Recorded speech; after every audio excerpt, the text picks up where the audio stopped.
حضرت سلیمان علیہ السلام کا بچپن۔ حضرت سلیمان علیہ السلام اللہ کے نبی تھے۔ حضرت سلیمان علیہ السلام کے والد حضرت داؤد علیہ السلام بھی اللہ کے نبی تھے۔ اللہ تعالیٰ نے دونوں کو نبی بھی بنایا اور بہت بڑی بادشاہت بھی دی۔ حضرت سلیمان علیہ السلام پر تو اللہ کا اتنا بڑا فضل تھا کہ جانوروں کی بولیاں بھی سمجھ لیتے تھے۔ اللہ تعالیٰ نے جنوں اور ہوا کو بھی حضرت سلیمان علیہ السلام کے بس میں کر دیا تھا۔ حضرت سلیمان علیہ السلام جب چھوٹی عمر کے تھے تو آپ کی والدہ صاحبہ آپ کو بڑی اچھی نصیحتیں کیا کرتی تھیں، نماز پڑھنے کی بڑی تاکید رکھتی۔ پیارے نبی صلی اللہ علیہ وسلم نے فرمایا ہے کہ حضرت سلیمان علیہ السلام کی والدہ صاحبہ نے ان کو نصیحت کی تھی کہ بیٹا رات بھر نہ سوتے رہا کرو، رات کا زیادہ حصہ نیند میں گزار دینا انسان کو قیامت کے دن اچھے کاموں سے محتاج بنا دیتا ہے۔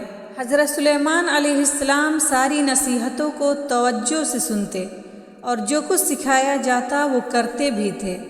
اللہ تعالیٰ نے ان کو سمجھ بھی بڑی اچھی دی تھی۔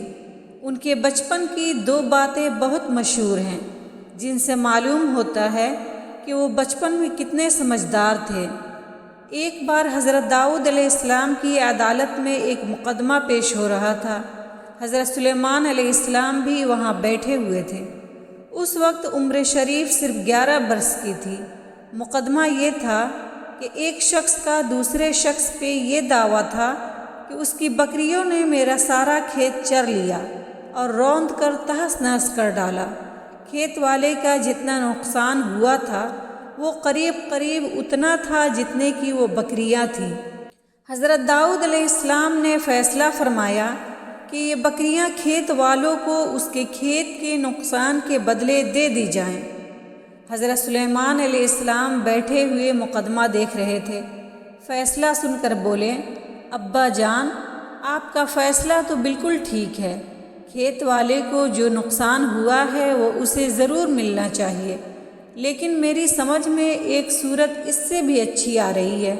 حضرت داؤد علیہ السلام نے پوچھا، وہ کیا صورت ہے؟ بولے، بکریاں کھیت والے کو دے دیا جائے، وہ ان کا دودھ پیے اور ان سے فائدہ اٹھاتا رہے، اور بکریوں کے مالک سے کہا جائے کہ وہ اس کے کھیت کو پھر سے جوتے بوئے، پھر جب فصل تیار ہو جائے تو کھیت والے کو فصل کے ساتھ کھیت دے دے اور اپنی بکریاں واپس لے لے۔ حضرت داؤد علیہ السلام کو بیٹے کا یہ فیصلہ بہت پسند آیا اور پھر یہی حکم دے دیا۔ ایک اور مقدمے کا فیصلہ اس سے زیادہ سمجھداری سے کیا۔ یہ مقدمہ بڑا دلچسپ بھی ہے۔ ہوا یہ کہ دو عورتیں سفر کر رہی تھیں، دونوں کی گود میں ایک بچہ تھا، دونوں ایک جگہ رات کو ٹھہری۔